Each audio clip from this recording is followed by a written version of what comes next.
आज की कहानी का नाम है माँ की अंतिम इच्छा। तेनालीराम जब से राजा कृष्णदेव राय की सेवा में आए थे तब से उन्हें एक ही बात साल रही थी कि विजयनगर के ब्राह्मण बड़े लालची हैं और वे धर्म कर्म की उल्टी सीधी पट्टियां पढ़ाकर आए दिन महाराज को लूटते रहते हैं। एक दिन महाराज कृष्णदेव राय ने सभा में बताया कि मरते समय हमारी माँ को आम खाने की इच्छा थी, मगर उनकी यह इच्छा पूर्ण ना हो सकी। अब क्या ऐसा हो सकता है कि उनकी आत्मा को शांति मिले? यह मसला राजपुरोहित से संबंधित था। किसी के भी बोलने से पहले वे बोले, महाराज उपाय मैं बताता हूँ। हाँ हाँ कहिए राजपुरोहित जी, आपसे अच्छा सुझाव इस विषय में भला और कौन दे सकता है, महाराज कृष्णदेव राय ने कहा।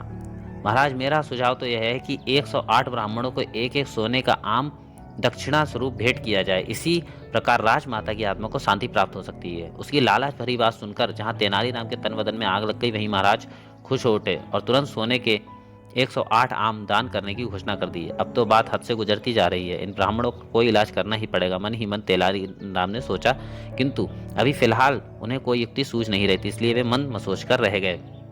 मगर कुछ दिन बाद उन्हें एक अवसर प्राप्त हो गया। हुआ ये कि तेनालीराम की माँ की मृत्यु हो गई। उन्होंने विधिवत उनका अंतिम संस्कार किया और 13वीं के लिए 108 ब्राह्मणों को राजपुरोहित सहित अपने निवास पर आमंत्रित किया। 13वीं के सभी कार्य संपन्न हुए। ब्राह्मणों ने खूब डटकर माल उड़ाया। फिर तेनालीराम के आदेश पर सभी ब्राह्मणों को एक अलग कक्ष में बैठाया गया।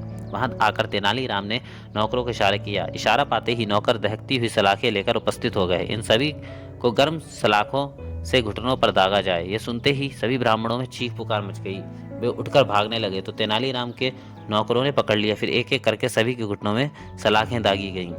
बात महाराज कृष्णदेव राय तक पहुंची तो उन्होंने तेनालीराम को तलब किया और ब्राह्मणों के साथ की गई अभद्रता का कारण पूछा। तेनालीराम ने कहा, महाराज दरअसल बात यह है कि मेरी माँ के पैर के जोड़ों में दर्द रहता था। उन्हें एक वैद्य ने बताया था कि उनके घुटने लोहे की गर्म सलाखों से दागे जाएं तो उनका रोग जाता रहेगा, वरना 7 जन्म भी पीछा न छोड़ेगा। उनकी यह इच्छा पूर्ण होने से पहले ही उनकी मृत्यु हो गई। तब मैंने यह रास्ता अपनाया। जब ब्राह्मणों को सोने के आम दान देने से राजमाता की अंतिम इच्छा पूर्ण हो सकती है, तो क्या इस प्रकार मेरी माँ का रोग दूर नहीं हो सकता? तेनालीराम की बात सुनकर सब कुछ समझकर महाराज हंस पड़े, जबकि राजपुरोहित सभी ब्राह्मणों के सिर शर्म से नीचे झुक गए।